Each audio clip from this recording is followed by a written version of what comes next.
Hey friends, it's Kristen, also known as Voolenvine, here on my YouTube channel where I chat about all the knitting, all the sewing, all the making, or whatever crafty rabbit hole I happen to be diving down this week.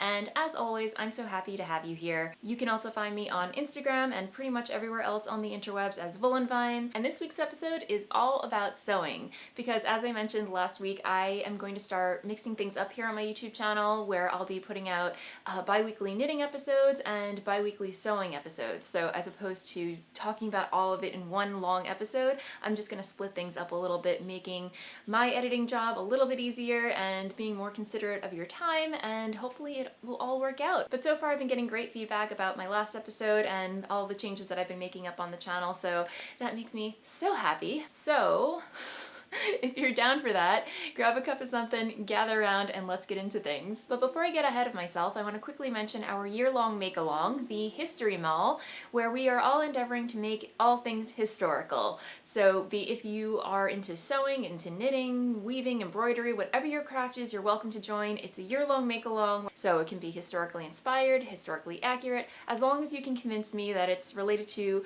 the days of yore, prior to the 1950s, you're so welcome to join. And you can do that by hopping over to the Voolenvine RAVELRY group, which of course is the place to be if you'd like to partake in these make-alongs, join the chatter surrounding this YouTube channel.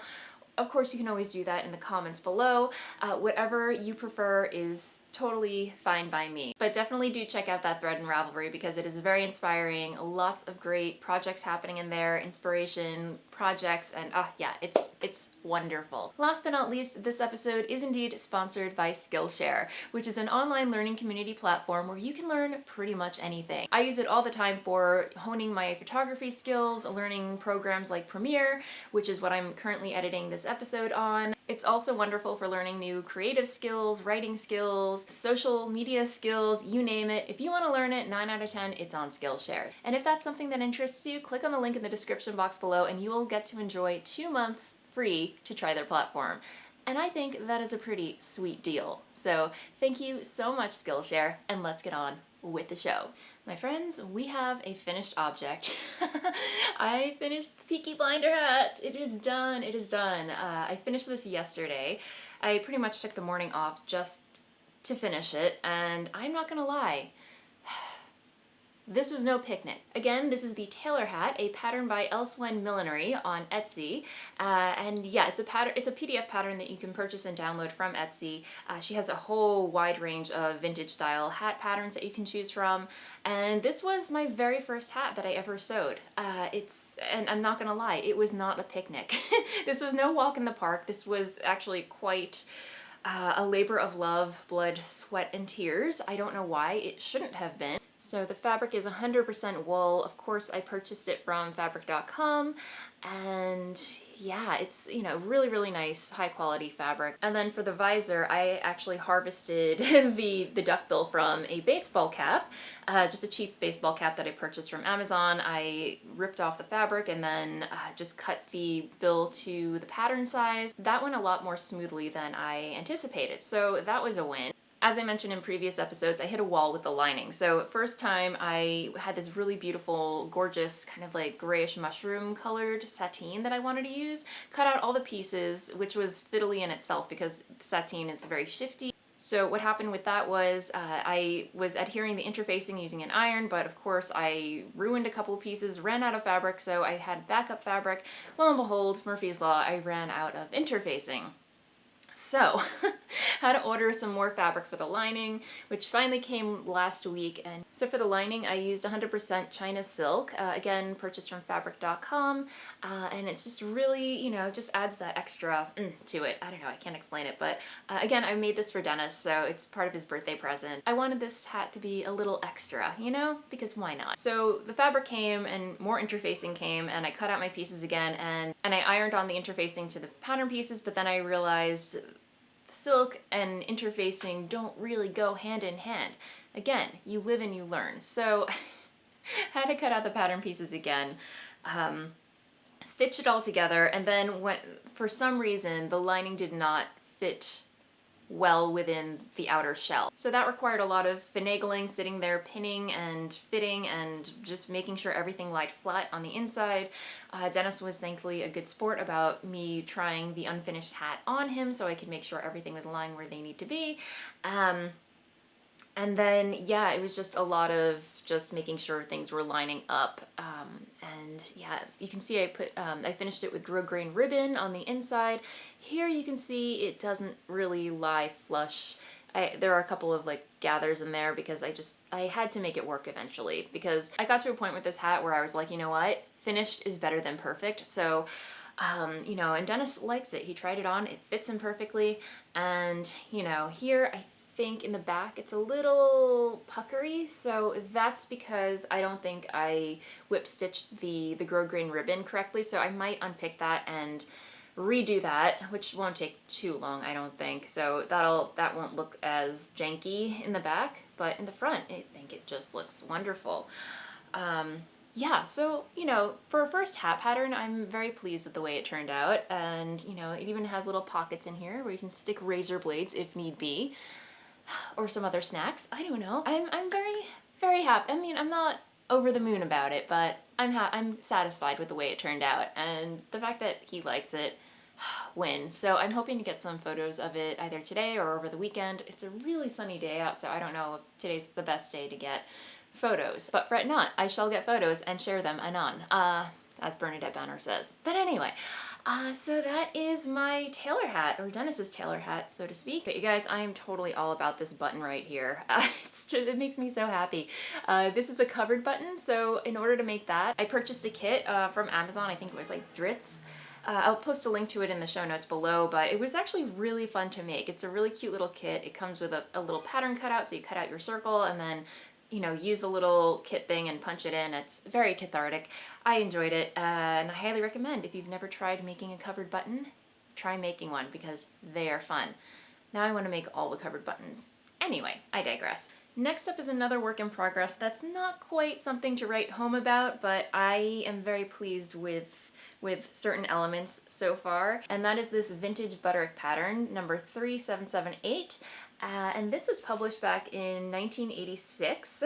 So again, as I mentioned last time, I was but 3 years old at the time when this was published, but I fell in love with it. It's supposed to be a nightgown, but these are modern times and you can practically go out in your underwear and no one will bat an eyelash. I think I can get away with this. So I'm making this version right here, and I had purchased some fabric, again, from fabric.com. The fabric that I'm using for this pattern is Deadstock Voile, and voile it's very similar to lawn, cotton lawn, but much lighter. It's like a film almost, if that makes any sense. It is very, very sheer. You can actually see my face through here, so yes, I will be wearing a slip under here.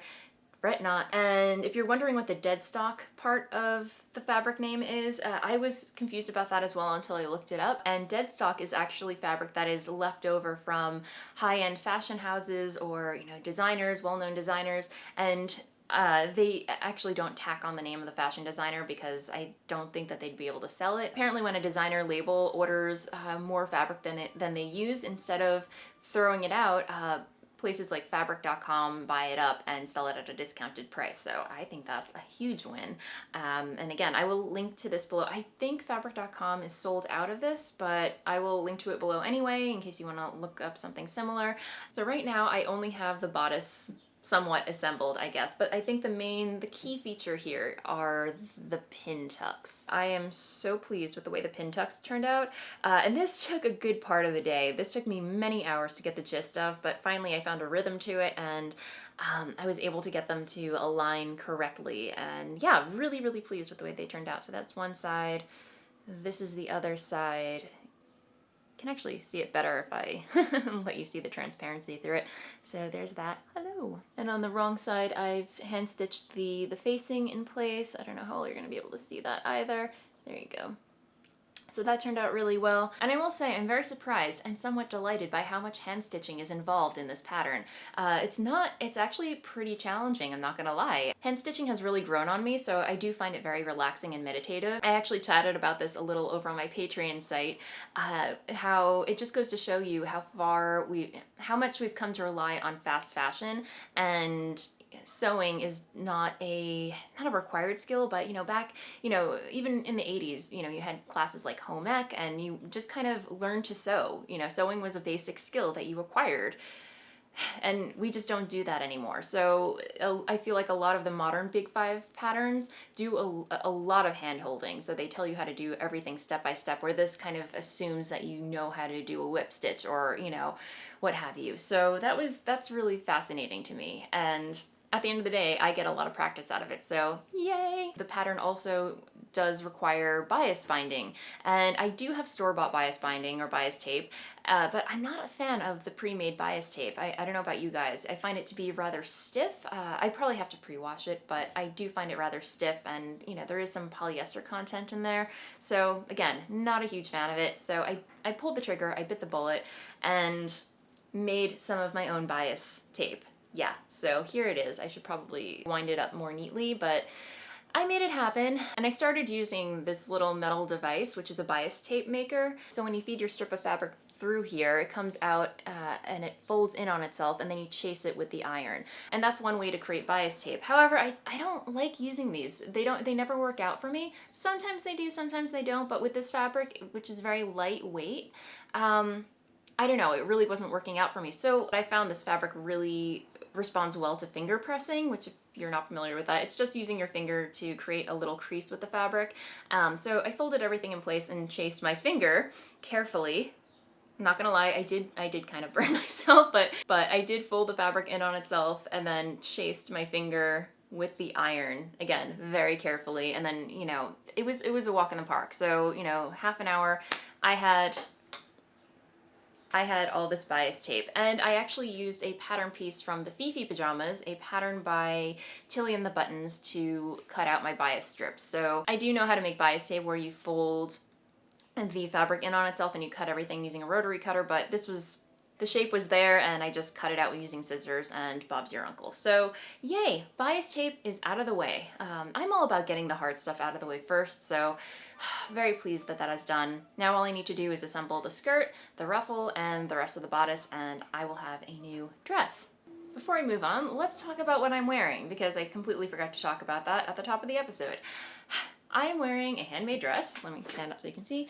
This is the Lonsdale dress by Sewaholic Patterns, and it has a cute little bow tie in the back. And I will be totally honest, I'm not sure how cute that looks because I tied it myself. So yeah, but the straps kind of connect to these little loops in the back, and then it creates, a bow tie, and yeah, it's a really clever pattern, really fun to make. This is actually the same type of fabric that the Butterick dress is being made out of, so cotton voile. Again, very lightweight, perfect for hot weather, which it's been very, very hot here in Brooklyn. I don't know about you guys where you are, but it's been quite hot here. So yeah, I'm a huge fan of voile, working with voile and wearing voile. I can wear all the voile. But again, this was one of the first dresses that I ever made, and I'm really happy with the way it fits. And yeah, for one of my first dresses, it gets a lot of wear in the summer. So this was definitely one of my favorite makes. I'm trying to think what else I want to say about it. Oh yeah.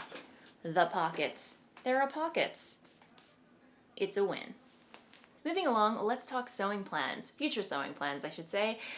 This morning, I found myself falling down the fast fashion rabbit hole because, while I am on a historical sewing kick and I want to wear all, the history-bounding things and Edwardian things, when it comes to summer, I am all about the sundresses. And if there was something that caught my eye, they had my size, and something that I really fell in love with, I would probably purchase it, or just to get some ideas for patterns and what have you. And I was browsing Target site, and I fell head over heels in love with this one dress. I'll pop a photo of it here. And I was like, I need this dress in my life. This has my name all over it. I was just gonna say to hell with it and buy the thing, but of course they did not have my size in stock. And I realized, you know what? I could just make it. So I took to thefoldline.com, which, if you're not familiar, is a wonderful database of all the sewing patterns. And, you know, I want to liken it to the Ravelry of sewing, but it's not exactly that. It's just a huge database where you can find a one-stop shop for purchasing patterns and looking up patterns. It's really wonderful. So definitely check it out.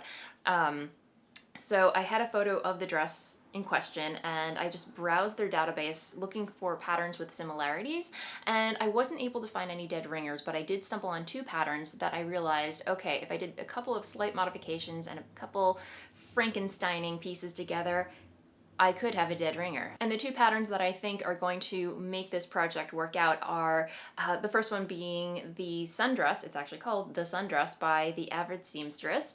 And I'll pop a photo of it here so you know what I'm talking about. And at first glance, I've seen this pattern floating around and I've never been drawn to it at all. I just find it very, maybe it's the fabric that they use, but it seems just very frumpy.